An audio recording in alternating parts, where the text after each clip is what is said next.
for tuning in to the Wing Space podcast. This podcast is not a replacement for mental health treatment or professional health care. In case of crisis or emergency, please contact your local healthcare provider or dial 911. Hey there, and welcome to the Wing Space podcast, a place to take up space. Today we are going to finish our conversation with part 2 of a long winter's nap, and today I'm going to give you practical tips for how you can improve your sleep. Hey listeners, quick intermission with one of our providers at Hope and Healing, Kristen Wilson, LCSWC, who has started offering a new program at Hope and Healing for our couples called Prepare and Enrich. So Kristen, could you give us a little more information about that program? Prepare and Enrich is a service that we'll be offering to premarital couples. It is a strength-based program that utilizes assessment portion and then subsequent sessions to look at that assessment and discuss what are your strengths, what are the areas of growth, what are conversations that you'd like to have as you are leading up to and preparing for marriage. One of the nice things about Prepare and Enrich is that it covers not only a wide variety of areas, but it can be utilized with couples that are in different stages of life as well.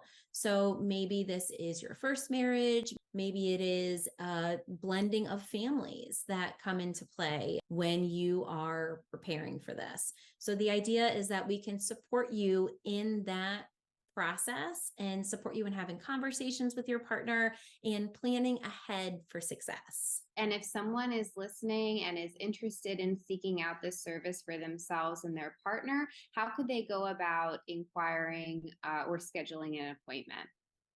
Contact us at Hope and Healing. You can go to the website and send us your information and we'll get back with you, or you can give us a call and we'll get you scheduled. There's more than one option when it comes to utilizing this program. This is a set group of sessions. So you will either be choosing to engage in 4 sessions or 8 sessions, depending on what your needs are, what your interests are, and what works for you. The assessment is part of both of those. The skill building, the recognizing our growth areas and working on those are included in both of those sets. So you will get that experience, but just the timing of it might look different depending on your needs. Yes, so you can give us a call at 301-690-8404 extension 0. If you get the voicemail, make sure that you leave us one so that we can give you a call back within 24 hours. You can also visit our website, like Kristen mentioned, at hopehealingtherapy.com. So if you have not already listened to part 1 of the Long Winter's Nap 2-part series, I encourage you to either go back and listen to it, or when you finish this one, go back and listen to it, because in the first episode, we talked about what sleep hygiene is, why it's important, the side effects of poor sleep, and the benefits of good quality sleep.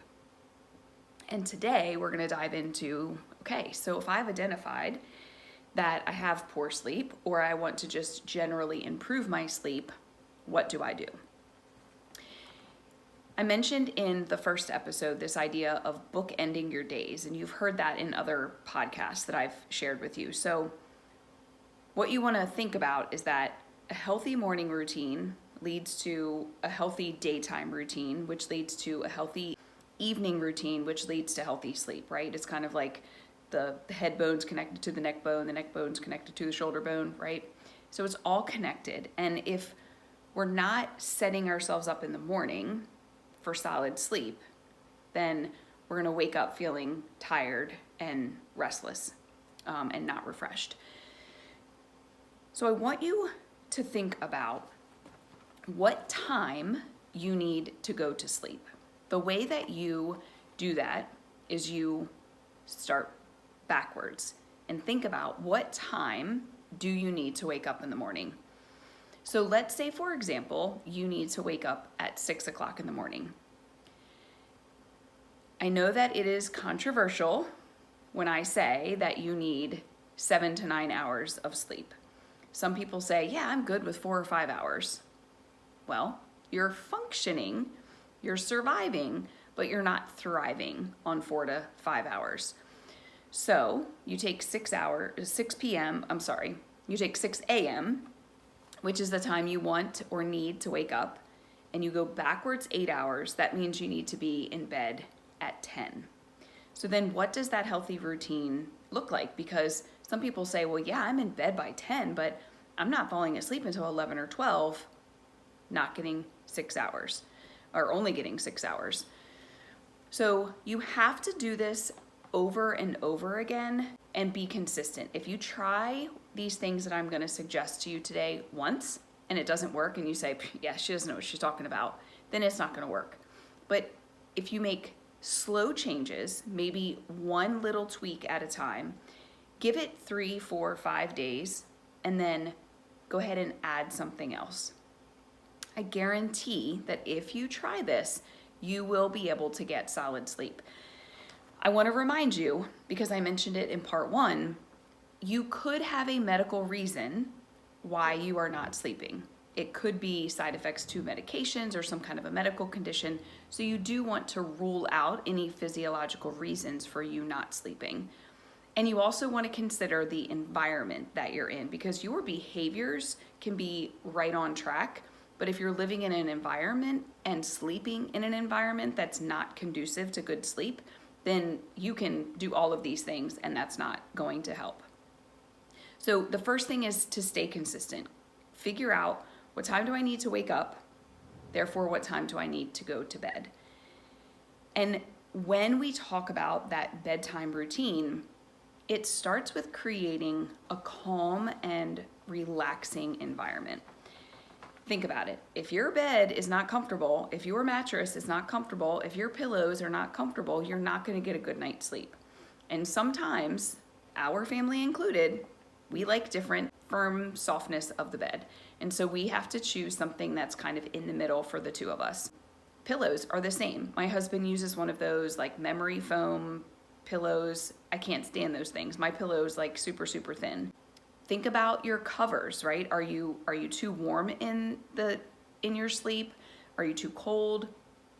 Making sure that you're setting that temperature cooler, because you will warm up as you're laying underneath those blankets. So you want to make sure that the little nest that you're sleeping in is comfortable, and it's comfortable throughout the night. So as our temperature kind of changes throughout the night and the temperature in the house changes, you want to make sure that you're staying pretty steady and you're not waking up, in a sweat, which of course that could be a medical thing, ladies. It could be some hormonal stuff going on. So you want to set it up for that. You want to make sure the sheets are comfortable, right? Some sheets, unfortunately, are like sleeping on cardboard, right? They're so scratchy and itchy, or sandpaper. So you want to make sure that your sheets are comfortable and soft, so that your whole nest experience in that bed is comfortable and soft. Because I can, again, tell you this whole great bedtime routine, but if the minute you get into bed, you're like, well, this stinks, it's going to be a problem. You want to make your room as dark as possible, because once you close your eyes at night and the blue lights can still kind of penetrate your eyelids, it's causing stimulation to your brain. So you might consider, if you have an alarm clock that has big bright numbers, can you dim the numbers? Can you change it to a red light instead of a white light? Do you need it to be projecting the light during the night? Can you cover it up?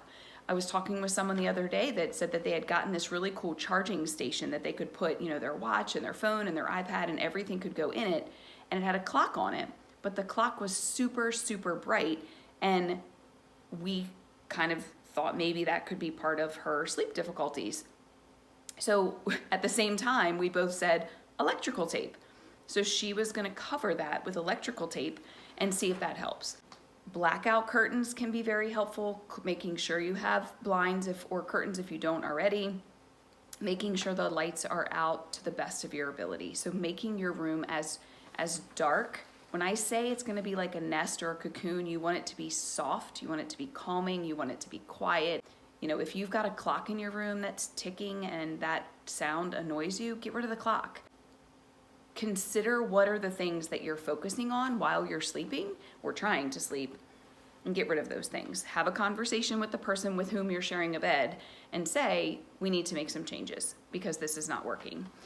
So once you've created that nice, calm environment, I want you to think spa. If you've ever walked into a spa before, the first thing we do is we say, oh, this is so nice. Consider making your room that way. What does it look like? Is it complete chaos or is it minimalized? What does it smell like? Maybe you could start a diffuser just before bed, or you could spray some calming essential oils in your room. What does it smell like? What does it feel like? Imagining what your senses are going to experience. And then what you're going to consider is, what does that 30 to 60 minutes before you put your body in the bed look like? Now, here's what I'm going to recommend. I know that it is not always possible to do this every single night. If you are a parent and you have children, sometimes you are running in the door, eating dinner, and going to bed. And I know that some nights are just very, very busy. But consider what you can do, not only for yourself, but also for your children. In episode 1, we talked about the importance of good sleep hygiene for adults and children. And if we know that our kiddos are not getting enough sleep, we need to put this in place for them. So at least 30 minutes before you go to bed, it needs to be quiet. The lights get turned down. Maybe instead of overhead lights, you put a light next to the side table of the couch. You turn the TV down to a softer environment, like the kids, it's quiet time. Just the home is quiet. Your environment is quiet. It is recommended that about 60 minutes before you go to bed, you turn off screens. TV, phone, iPad, anything that is going to cause that stimulation, eyes to brain. And I know that that's hard. Some people just have a difficult time turning off the television. They have a difficult time putting down their phones. Kiddos are on electronics. But consider it. And you might have to try different things until you can find the thing that works for you, just to be honest. But give it several days, and if it doesn't work, try something different. Now, if you are a person who gets into bed and you're like, yeah, I'm good, I'm in bed at 10, but then I lay there and I toss and turn all night long, I want you to try a couple of things. I want you to consider doing what I call a brain dump. I want you to take a notepad and a pen. I want you to put the pen on the paper, and I want you to dump everything that's in your brain. There's no longer real estate in your brain for all of those random thoughts. Okay, it's time for bed. I hope that I can sleep tonight. I don't really know what I'm supposed to write about, you're gonna be surprised. It's gonna come out. The other thing you can consider doing is putting a notepad next to your bed. And if you're laying in bed and you're thinking, if your eyes pop open and you think, oh, I forgot, I gotta get milk tomorrow. Reach over to that nightstand, don't turn the light on, and write on that notepad, milk, and then go to sleep. Having the opportunity to journal and to brain dump all of the stuff that's in your head, and having that notepad next to you so that you can write those things, because I know for me, there's been times that I've laid in bed and I've said, okay, I've got to remember to do this. I've got to remember to do this. And then in the morning I forgot. I'm like, what was that thing I was supposed to do? I don't even remember. But if I write it down on the paper, even if it's hard for me to actually, if it's not even legible, I can remember what it was that I was supposed to do. Don't allow your thoughts to control your sleep. So taking control of that, doing the brain dump, doing some journaling, and having that notepad is game changer. I promise you, it's game changer. If you're laying in bed and it's 20 to 30 minutes and you're still tossing and turning and you are wide awake, get out of bed. Get out of bed. Do not turn the lights on. Consider a soft light. Maybe you drink some hot tea. Maybe you just sit in the quiet. Maybe you read for a few minutes. Don't turn the lights on. Don't turn your phone on. I know many of us, if we're having a hard time going to sleep, we often reach for our phone and then we just randomly scroll. But we've just completely woken up and stimulated our brain. So don't scroll. Really, really try to not pick up your phone, and don't turn on the TV. That's a whole nother thing, right? Some people sleep with the television on. I remember years ago, my dad would stay awake later than my mom. And so my mom was so used to falling asleep with the nightstand light on and the TV on that when my dad would go away for National Guard training, she would sleep with the light and the TV on because that's how she was used to sleeping. And she slept reasonably well that way because her body had gotten used to it. But some of us sleep with the TV on, sights and sounds that are just stimulating our brain. And I can tell you, I have a hard time sleeping sometimes when my husband's not home, so I'll turn the TV on and put it really low, and I'm exhausted in the morning. Even if I don't even remember waking up, I'm exhausted because my brain is like totally paying attention to what's on the television. I know that it is, even though I'm sleeping. So what might this look like? If you have to get up at 6, going back 8 hours, 10 o'clock, right? And I just said about an hour before bed, you're going to turn screens off. So this is what it looks like for me. About 9 o'clock, I go ahead and say goodnight to the boys, all 3 of them. I tidy up whatever I need to tidy up in the kitchen, prepare for whatever I need to in the morning, make sure that my lunch is ready and things like that. It takes me just a few minutes. I'm not actually like meal prepping. I'm just making sure things are there. I'm filling up my water bottle, setting out my iPad, because I work out first thing in the morning and I don't turn the lights on upstairs when I'm getting ready for that. Then I go into my room. If I don't already have my pajamas on, and most of the time I do, but if I don't, I'll change into pajamas, wash my face, brush my teeth, set out my clothes to work out because I don't want to disturb my husband in the morning by going through drawers and stuff. And, I'm in bed by about 9:30, and then I lay in bed and read. Some nights when my husband comes to bed at 10, I'm still awake. And I'm still awake because I'm really interested in the book and I want to just keep reading. But many nights before 10 o'clock, I am asleep because my body, I've read for a few minutes, I've calmed down, and I'm asleep. I know that for some of you that won't work because of the demands in your house and the environment that you live in. But consider pieces of what you might do in order to create that evening routine. So I talked about at the beginning of the episode that the healthy morning routine ends with healthy sleep. So, what does the morning have to do with anything? We've already determined what time you need to wake up. So I need to get up at 6. You're going to set your wake time and you're going to be consistent with that. And for most people during the week, it can be okay. On the weekends, we tend to sleep in, and then Mondays are really hard because our body is not used to it.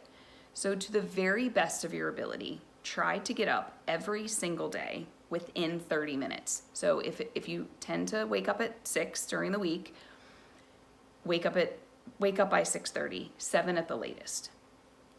I will share something with you. This is not a sponsored podcast episode. I'm getting no kickback for this at all, but I'm going to share with you what has recently been a total game changer for me, and that is a smart alarm on my watch. So I have a Fitbit, and it has the smart alarm. So I turn it on for 5:30. Now you can turn the alarm on, and then you can turn the smart alarm on. So it's 2 different options, and I use the smart alarm because what happens is that between 5 and 5:30, when I am at my lightest sleep, the alarm goes off. And I can tell you, very, very rarely do I click it and lay in bed and fall back asleep. Sometimes I'll click it and I'll lay there for a couple of minutes, but I don't go back to sleep and then I get up.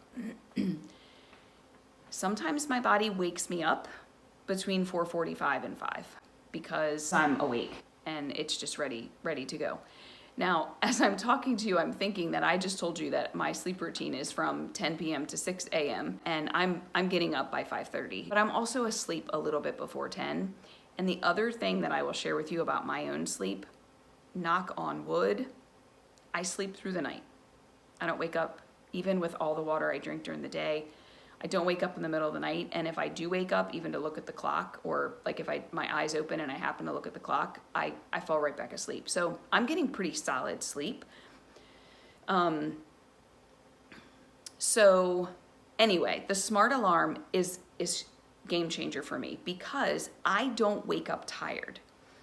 When I've tried to do this morning routine, and I've been pretty successful doing early morning wake ups, but sometimes I'm so tired that I will wake up before the alarm, turn off the alarm, and go back to sleep. Why? I just woke up, had the wherewithal to turn the alarm off, and I went back to sleep. I was awake. I should have just gotten up. So the smart alarm is a game changer. Seriously, a game changer. Part of the rhythm of our body is associated with sunlight. It's why we kind of get tired and we start to kind of slow down in the evening when the sun goes down because our body is getting ready for sleep. We need to get sun exposure within 30 to 60 minutes of waking up. So that could mean opening the blinds. It could mean standing on the porch or in the window while you're watching your dog use the bathroom, outside. Maybe it means, sitting on the porch and getting some fresh air. Within 30 to 60 minutes, we need to have sunshine. I know this is hard because I wake up and it's dark. I'm awake for about an hour right now before the sun starts to come up. But where I sit in my Florida room, my little porch room, my chair where I, do my Bible study and morning reading and stuff like that, literally gets the sunrise. So I feel like that works for me, right? Because I'm like getting that exposure first thing in the morning as the sun is rising. So sunlight, super, super important. Move your body throughout the day. Sometimes what happens is that we are laying in bed because our body has all this energy in it from the stress of the day, we just sit. We live sedentary lives for some of us. So that could mean going for a walk. I've talked about the importance of daily walks. I'm going to continue to talk about the importance of daily walks. It doesn't have to be exercise. It doesn't have to be, I need to change my clothes. It doesn't need to be sweaty. Just walk. Walk around the parking lot at work. Walk up and down your driveway. I have been known to walk up and down my driveway when it's been too dark for me to go out. I just walk up and down the driveway. Push for 30 minutes. If you can't do 30 minutes, do 10 minutes. If you can't do 10 minutes, do 5 minutes. But move your body. Move your body throughout the day. Every time, every time you send an email, stand up and move around your office or something. Consider what your day looks like and then incorporate movement. You walk around the building, you walk upstairs to the next floor, whatever it is, you walk. I know somebody who, I think at the end of every meeting, she works at home. She gets up and she walks around her house like 1 or 2 times and then she comes back in. So sunlight, fresh air, and she got some movement in. You have to move your body. And if you're doing exercise, that's a whole nother thing of, 30 to 45 minutes of some good cardio and strength training. The older we get, especially, we need more strength training. Podcast for another day. But when we talk about moving our body, it's getting those steps in and whatever exercise you are able to do. I'm going to encourage you to be mindful of nicotine usage, whether it's, smokeless, whether it's e-cigarettes, whether it's actual cigarettes or cigars or pipes or whatever. Nicotine impacts our natural cycles. So I would encourage you to consider that not only for your sleep, but for your overall health. Limit alcohol consumption. Again, lots of stuff we can dive into, but there's research that talks about the later in the evening and closer to your sleep that you drink alcohol, the worse your sleep is. It impacts your sleep. And Again, we can get into the science of that another time, but I would encourage you to consider, dinner time-ish, which is the next point is, finish eating 2 to 3 hours before you go to bed. If you eat, some people are late snackers. What is your body doing when you're laying in bed? Instead of sleeping, it's using the energy to process your food.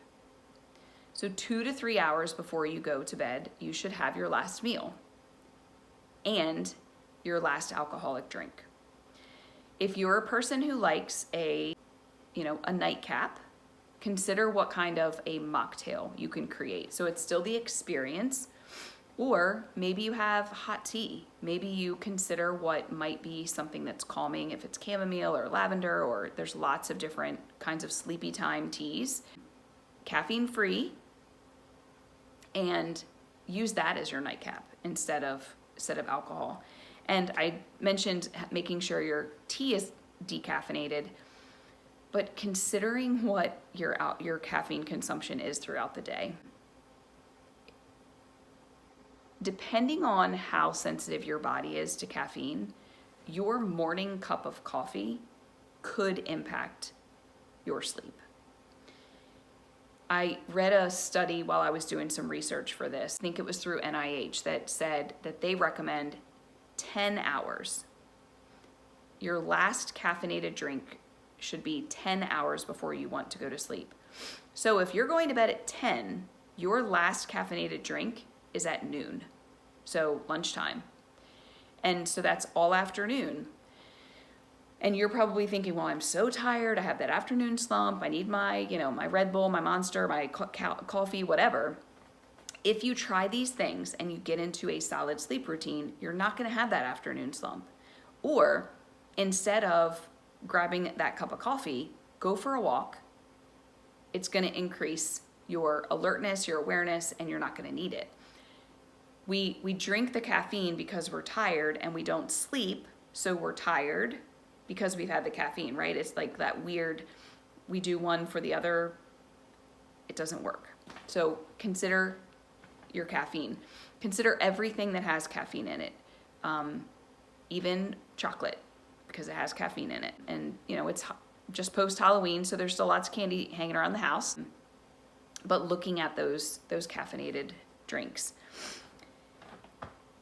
I mentioned eating earlier, so 2 to 3 hours before bed. Again, I know this is hard for busy families that have evening routines, but if you can plan ahead, pack your food, eat in the car, eat while you're in between games or practices, so that even if you're not getting home until 8 or 9 o'clock, you've already eaten your dinner. And here's the last thing. We talked about having a calming environment for your bedroom, right? It's gonna be spa-like, it's gonna be quiet, it's gonna be as dark as possible. The other last piece, and I'll give a parental warning if you have children listening, you might want to consider what I'm about to say. Your bed should be used for two things. Your bed should be used for sleep, and your bed should be used for sex. That's it.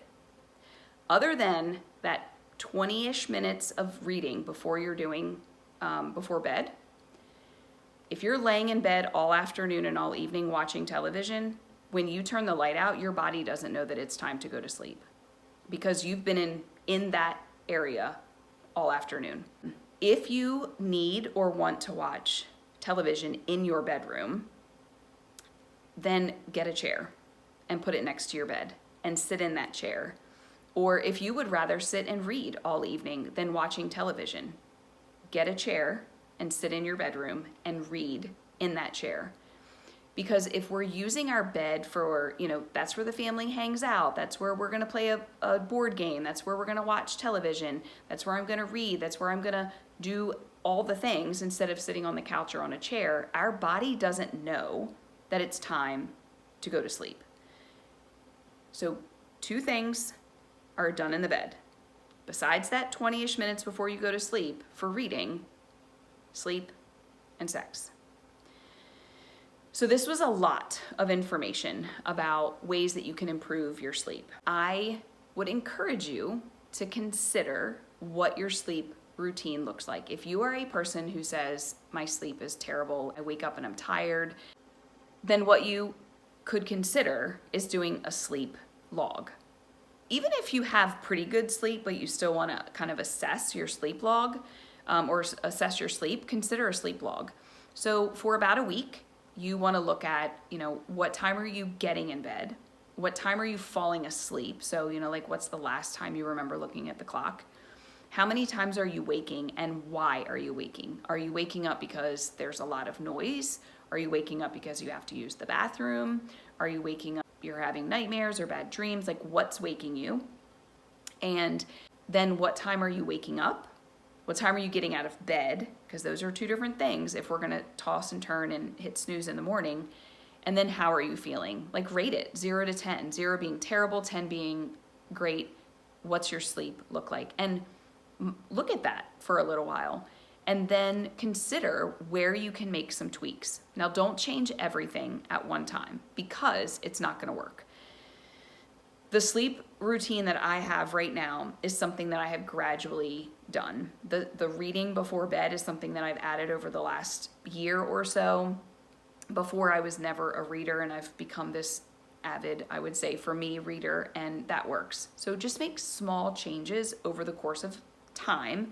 It's not going to happen overnight, and it's not going to be consistent every night. There's certainly times that I wake up and I was like, man, I don't know why I woke up last night.